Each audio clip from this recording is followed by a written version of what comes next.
This is Valmiki Ramayana, Season 3, Episode 11, The Debate. Upon hearing Ram's kachchit questions, Bharat remarked, "All this knowledge of royal duties, of what use is it to me? Kim me dharmad vihinasya rajadharmah karishyati." Shortly after you left, Maharaj, overwhelmed with grief, passed away. Now you are the rightful successor. You are the eldest one. Please come back to Ayodhya and take over the empire. The news of Dashrath's death struck Ram like a thunderbolt, Vajramiva. He felt a deep loss and emptiness in his heart. Ram, Lakshman and Sita grieved together and then performed the rites of Jalanjali and Pindadan for Dashrath. Soon after that, the ministers and some of the soldiers and prominent citizens of Ayodhya reached the cottage. Vasishtha, Kausalya, Sumitra and Kaikeyi came up from behind. It was a bittersweet meeting.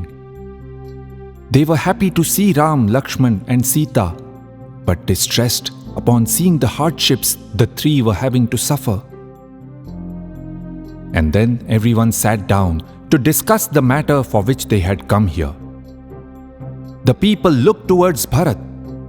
They were very curious to hear how he would convince Ram to come back. Bharat first clarified to Ram that he had nothing to do with Kaikeyi's actions, that he fully condemned them. And then he argued, "This kingdom was given to me in order to satisfy my mother. I am now giving it to you. It is yours without any encumbrance. No one can take care of this vast empire except you. I am as capable of walking in your shoes as a donkey is capable of walking like a horse. Gating khara ivashwasya. I implore you to come back. May you return to Ayodhya in glory. May your presence shine on this empire like the resplendent sun." The crowd voiced their support for Bharat. "Well said, Sadhu." In reply, Ram assured Bharat that he did not blame him at all for what had happened. He then counseled Bharat to face the loss of their father with fortitude. He spoke at length about how certain things are inevitable and one must move on. And as to the matter of Bharat giving the kingship to Ram, Ram said, "Our father, the great King Dashrath, is no longer with us. He had commanded us both to do certain things. I shall do what has been asked of me and stay in the forest. You must go back to Ayodhya and do what you have been told to do." Ram says it as if there is no difference between the two. He had to live in exile in the forest, and Bharat was to become the king. Indeed, the same thought struck Bharat. Ko hi syad idrisho loke yadrishastvam. In this world, who can ever be like you? To face pleasures and sorrows with such equanimity. You truly understand the meaning of life. But regarding our father's instructions, now I don't mean to besmirch his memory, but what he has done is contrary to dharma. There is an old saying that people become deluded when nearing their end. He has proved it. As a worthy son, it is your duty to correct the wrong committed by our father. And it is also your primary duty as a Kshatriya to take care of your people. You ought not to shirk from that responsibility and live like this in the forest. Ram then explained to Bharat that there was no question of Dashrath making an incorrect decision in his old age. He was in exile not because Dashrath wanted it so. Ram spoke about how Dashrath had granted Kaikeyi 2 boons for saving his life in a battle many years ago. Now Kaikeyi had come with her demands. Bharat be made Yuvraj and Ram be sent off into exile. If these demands were not met, the king's promise would be broken. Satya and Dharma, the very foundations of society, would be shattered. O Bharat, I am here in exile so that our father's promise, the king's promise, is upheld. Likewise, you should get yourself coronated so that father's word is held true. Ram knew that Bharat would be a very competent ruler. So people's well-being, Praja Palana, would not be compromised if Ram was in exile. Ram was not in any way shirking from his duty by walking away from the empire. On the other hand, he reminded Bharat of Bharat's duty as a son to free Dashrath of his debt to Kaikeyi.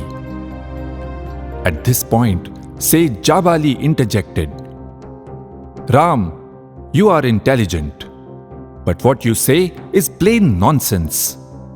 Buddhirevam nirarthika. Because man is born alone and dies alone. Yadeko jayate jantu eka eva vinashyati. Your father's wishes are not binding on you. Go back to Ayodhya and enjoy the pleasures of royal life. In the end, we are all going to die. I pity those who forsake pleasures here and now for the sake of some dharma. Ram responded, What you say may seem right at first, but it is not actually so. Far from it. Ram then talked about the grave danger of leading a life following what Jabali had said. Doing whatever you wish, kamavrittaha. Not accepting any sort of limitations or bounds, nirmaryadaha. Giving no thought to what should and what should not be done. Ram emphasized the importance of Satya, truth, how it was fundamental to individual and collective well-being. He had already sworn before his father that he would live in the forest. Now how could he turn back? Maharshi Vasishtha then argued, O Ram, just as you must follow your father's instructions, you must listen to your mother and to me. And we both want you to come back. I am your guru and was also your father's guru. If you do as per my command, no one can say that you broke dharma. But of course, Ram's decision was not based on what people might or might not say about him. He was not swayed by Vasishtha's arguments. In desperation, Bharat said that he would sit on a hunger strike until Ram agreed to come back. But Ram calmly explained that this way of protest was not permitted for one who was about to become king. Bharat then pleaded with the people who had come with him to convince Ram somehow. But the people said, Ram is right. We cannot make him return. The Maharshis of Chitrakoot that had witnessed this great debate concurred. The verdict was in Ram's favor.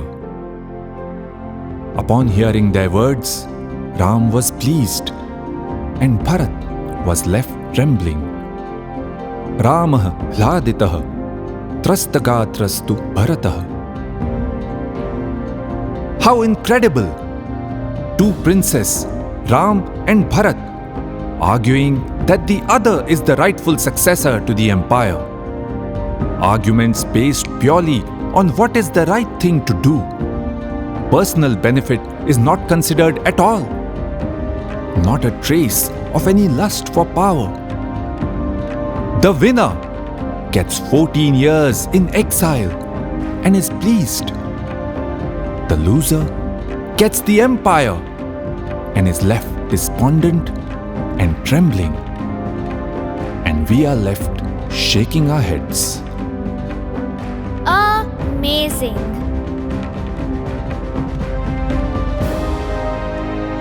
Iti, her, asa. That is how it happened.